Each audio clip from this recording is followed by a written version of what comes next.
On this place in history, we're in Middlebury, and Steve Perkins from the Vermont Historical Society. What happened here?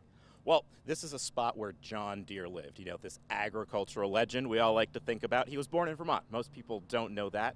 He was born in Rutland in about 1804, but by 1806 was living right here in Middlebury.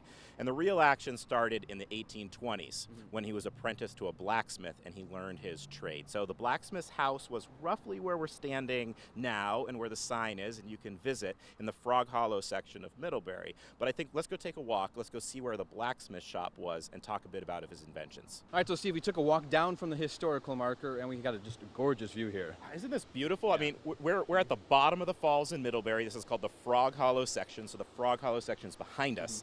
And so John Deere worked in a blacksmith shop during the 1820s, and that blacksmith shop was right behind us in this Frog Hollow section. So it was there that he learned his trade. He learned how to repair wagons, he learned how to repair farm implements, and certainly some of those farm implements were plows. Right. Now, he finished off his apprenticeship, he got married, and he opened a blacksmith shop in Leicester Corners. But he went through 3 blacksmith shops. He burned down 3 of them, right? So really bad luck. Moved to Royalton, then he moved to Hancock, Vermont. He was in debt from these things burning down. 32 years old, 1836. Couple of kids at home. What does he do with this debt? Hightails it out of Vermont. He went to Grand Detour and then on to Moline. When he was in Grand Detour, he opened a blacksmith shop and he invented this thing that changed American agriculture. So, not the tractor. Everyone thinks green tractors, John Deere, right? It was trucker hats. Trucker hats. Yeah, yes, right. He invented the trucker hat and a plow. Right. So he created a new version of the plow.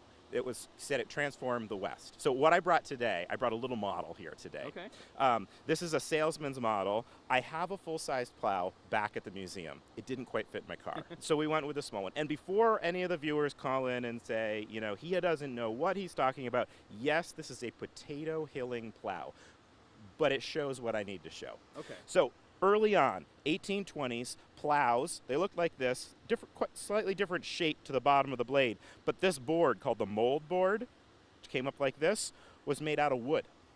That worked okay here in New England, rocky, sandy soils. In the Midwest, where you had this thick clay soil, it got stuck to that wooden mold board. Sometimes they covered the board with iron. That still didn't work. So John Deere said, you know what I'm going to do? I'm going to build the whole plow out of steel. So he built this plow out of steel, and it cut right through that really deep clay surface of the Midwest, and it transformed agriculture, and it's what turned the company into this, major agricultural company that it is today. Would you say John Deere is the most famous Vermonter or the most influential Vermonter? I don't know if he's the most influential or famous. He's probably the most well-known nationwide. Yeah, that name, you see it. Those green machines are everywhere. Right. So on this place in history, the birth of John Deere as we know it.